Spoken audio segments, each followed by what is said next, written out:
Fito, querido, compañeras, vuelvo a saludarlos en la mañana. Estamos aquí en una de las sedes del Ministerio de Ambiente para dialogar con el subsecretario de la cartera, Gerardo Amarilla, que nos ha recibido para consultarle, bueno, cómo podemos mejorar el mundo en el cual vivimos y el cual habitamos. Pero antes, bueno, Gerardo lo veía como congraciado con la imitadora de Celia Cruz, nada, como que en algún momento ese son tan caribeño lo tocó por dentro, digamos. Me gusta mucho. Buenos días a la audiencia, buenos días, Fito, a todos los que están en el canal.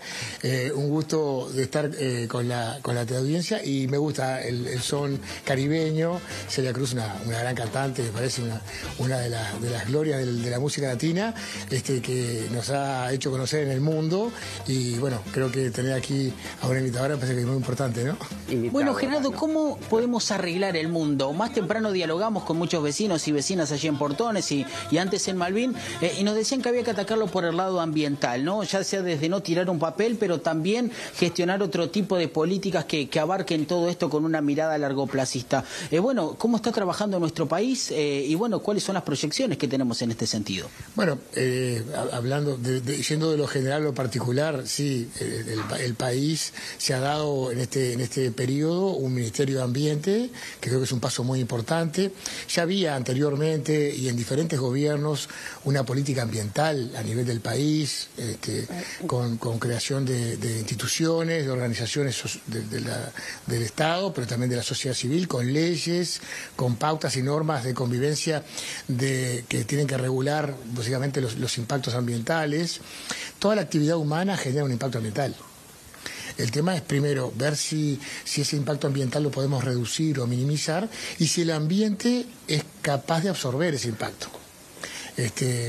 Por eso creo que en lo que tiene que ver con lo particular, cada ciudadano puede aportar por el tema ambiental, desde cuando elige un producto para comprar y ya ve si el material, a veces el envase es reciclable o si es retornable, si tiene menos huellas ambiental, digamos, el producto que uno adquiere, que uno compra, a la hora de consumir, a la hora de gestionar el residuo, si lo tiramos en el piso o lo separamos en diferentes locales donde hay para plásticos, para papel y cartón, para orgánicos, y tenemos más conciencia ambiental a la hora de deshacernos de nuestros residuos, que además son recursos y que apuntamos a una economía circular.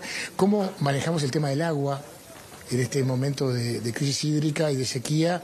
Tan importante ese recurso que solamente cuando nos falta apreciamos el valor del mismo, lo importante que es para la vida. Bueno, creo que es importante también allí cerrar la canilla cuando nos lavamos los dientes, hacer duchas más cortas, tener mucho más conciencia de no desperdiciar el agua, que es un bien tan importante para la humanidad. Uruguay tiene generalmente abundancia de cantidad y calidad de agua, pero en el mundo es escaso, y en épocas de sequía, como hemos vivido, ahí tenemos que cuidarlo mucho mayor.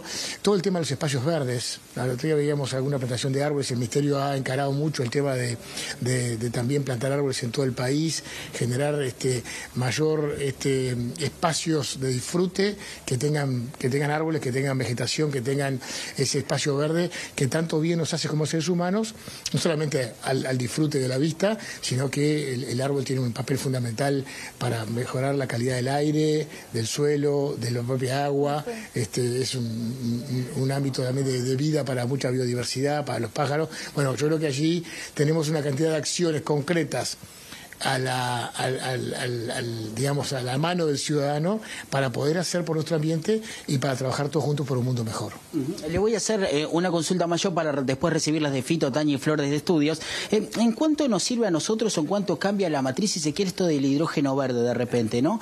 Esto del proyecto Tambores en Tacuarembó, los vecinos en su momento se preocuparon porque esa agua sería extraída de allí del acuífero guaraní. ¿En cuánto nos serviría a nosotros y en cuánto se mejoraría, digamos, en virtud de que también tampoco en el mundo se está haciendo, digamos, esto del hidrógeno verde, ¿no? En España ya se dejó de hacer, o al menos están suspendidos estos proyectos. ¿En cuánto nos serviría a nosotros como país? El tema del hidrógeno verde es también cambiar la matriz energética del petróleo. En realidad la humanidad está buscando nuevas alternativas tecnológicas para generar energías que sean menos contaminantes. Abandonar el petróleo significa cambiar esa matriz energética por otras. Se habla del tema de la movilidad eléctrica, de los autos eléctricos, y ahí viene la pregunta de la gente muchas veces: ¿y qué hacemos después con la batería? tienen que ser reciclables, la batería de plomo, la batería de litio, o sea, son una serie de interrogantes que la humanidad y la tecnología y los privados también intentan mejorar ese desempeño para que cada vez se contamine menos con lo que hacemos y que lo que hagamos, digamos, tenga menos impacto ambiental, pero además sea más sostenible en el tiempo. El hidrógeno verde es una tecnología que está de punta en el mundo. Europa está tratando de cambiar su movilidad, sobre todo de vehículos de gran tamaño, como camiones o trenes, a hidrógeno verde, que es hidrógeno producido a partir de energías renovables, como el viento o el sol, que descompone el oxígeno, el H2O lo descompone, el agua, perdón, descompone en oxígeno y en hidrógeno, que lo utiliza como combustible. En realidad, este tipo de tecnologías, bueno, hay algunos planes pilotos, así en Tambores, hay otro Paysandú, algún otro que se está presentando como una idea para desarrollar en nuestro país, que serviría para exportar y para generar recursos para nuestro país, sí, que también serviría para cambiar nuestra matriz energética de movilidad, que los camiones en Uruguay, en vez de andar hoy a gasoil o combustibles que contaminan antes de hidrógeno verde, sería mucho más beneficioso para nuestro país. Pero además, un tema que claramente hay que tener en cuenta, sí, el uso del agua. Bueno, en realidad, ¿cuánto usa de agua un emprendimiento de este tipo? Hay que evaluarlo. Hay que evaluar de dónde se saca esa agua. Hay algunos proyectos en el mundo que sacan agua de la atmósfera, con equipos que sacan agua de la humedad atmosférica y no utilizan aguas de recursos subterráneos o de ríos. Lo que se está planteando tanto en Paysandú como en Tambores, en realidad son cantidades de agua insignificantes para lo que son esas reservas.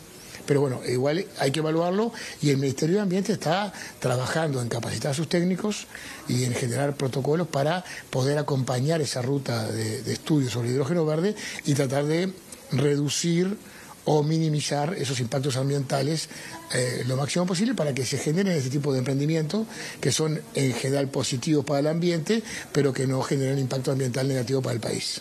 Cuando hablamos de esas cifras bajas de agua, ¿hablamos de 700 metros cúbicos de repente por día o no? ¿De cuánto estamos hablando? Sí, en algunos casos son 700 metros cúbicos, que es similar a lo que se gasta en un complejo termal. O sea que en realidad, capaz que si comparamos una cosa con la otra, no es tan diferente al agua que usamos para efectos recreativos y turísticos, que después también la dejamos ir hacia el río Uruguay. O sea que, de alguna manera, comparando estos emprendimientos, hay que evaluarlo en un contexto más general y tener en cuenta que además hay un recurso así muy importante que, por supuesto, que tenemos que cuidar, que tenemos que aprovecharlo lo máximo posible, cuidando también lo que es obviamente el recurso en sí para futuras generaciones. Fito, Flor, Tania, ya los escucha Gerardo Amarilla desde aquí, desde el Ministerio de Ambiente.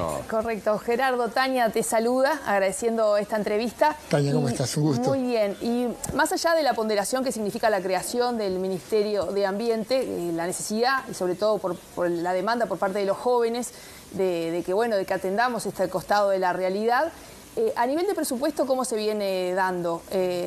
A nivel de rendición de cuentas, ¿han tenido alguna novedad, algún refuerzo para apoyar este tema? Sí, hemos tenido un refuerzo importante. Si miramos la foto, ayer justo lo hablábamos con los diputados en la comisión, estaba la diputada Ana Olivera que estuvo en la creación de lo que fue el MIDES en su momento y nos reconocía lo importante y lo difícil que es crear algo de cero. Y si bien el Ministerio de Ambiente tenía alguna oficina que recibió de lo que era el MEBODMA, la Dirección Nacional de Medio Ambiente y la Dirección Nacional de Agua, de alguna manera también había que crear una cantidad de cosas a partir de la creación de este Ministerio de Ambiente. Comenzamos más o menos con una institucionalidad ambiental en el 2020 que tenía asignados desde el Estado uruguayo unos 15 millones de dólares para el desempeño ambiental.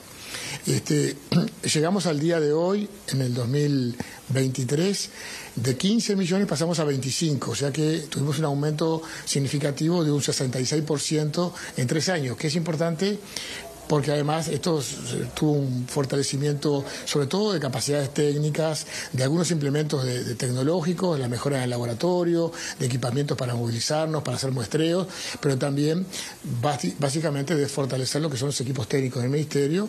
Tenemos casi más de 500 funcionarios hoy en día, estos 25 millones de dólares que son el presupuesto anual del Ministerio de Ambiente, y tuvimos un refuerzo en este año, tenemos un refuerzo en esta rendición de cuentas de 44 millones de pesos, que para lo que fue una rendición de cuentas casi que de gasto cero, nosotros valoramos mucho la sensibilidad del Poder Ejecutivo, del Ministerio de Economía, que nos da un refuerzo fundamentalmente para fortalecer las capacidades de la Dirección Nacional de Aguas, que en este contexto de crisis hídrica nos parece muy importante también allí fortalecer las capacidades técnicas para la administración y la mejor gestión en los recursos hídricos, tanto de cuencas como de acuíferos subterráneos. ¿Qué tal? Buen día, Fito te habla por este lado, ¿cómo estás? Fito, un placer, Fito. Un placer. Yo voy a ir por el lado de Arasatí. Arasatí evidentemente debe tener o está en trámite de obtener todos los permisos ambientales que debe tener un emprendimiento de esa magnitud, primero que nada, que queremos saber un poco en qué anda. Pero además también, nosotros nos enfrentamos que tuvimos un agua bastante feíta porque se había tomado agua salada, y Arasatí lo que haría era tomar agua salada del Río de la Plata. Entonces también se me genera la duda, ¿cuál es la conveniencia? Pero las dos cosas, primero cómo está el tema de permisos y segundo la conveniencia de... Bueno, en realidad los permisos, estamos en el proceso de la viabilidad ambiental de localización del proyecto, que es estudiar la localización de un proyecto que tiene que ver con una toma de agua, con una planta potabilizadora, con una reserva de agua, se llama póldero, o un reservorio de agua dulce, y una línea de aducción hacia Montevideo.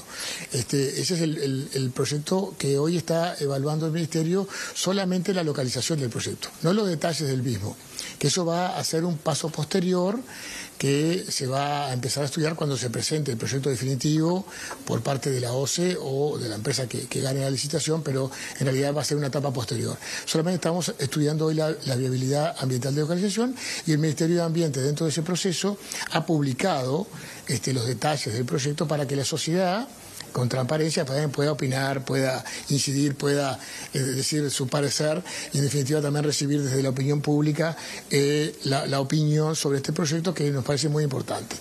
El tema del agua salada o no salada, Fito, en realidad este proyecto de toma de agua del Río de la Plata está en carpeta hace 50 años, y justamente la identificación de ese lugar, Arasatí, que es allí al oeste del departamento de San José, más cercano a Colonia, es el lugar de menor llegada de salinidad del Río de la Plata.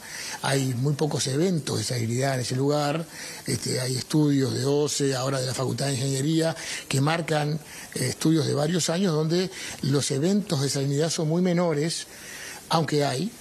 Y para el caso de que existan esos eventos, lo que se está estableciendo en el proyecto es una reserva de agua dulce que va a atender la necesidad de abastecimiento cuando llega la salinidad a ese lugar del Río de la Plata. Pero en principio es un lugar que mayormente, en la mayor parte del año, no tiene eventos de salinidad, sino que es agua dulce que va a tomar, como toma la ciudad de Colonia, como toma varias ciudades de la Cuenca del Plata, del Río de la Plata, agua para su consumo, y que va a aliviar lo que es la presión de Santa Lucía.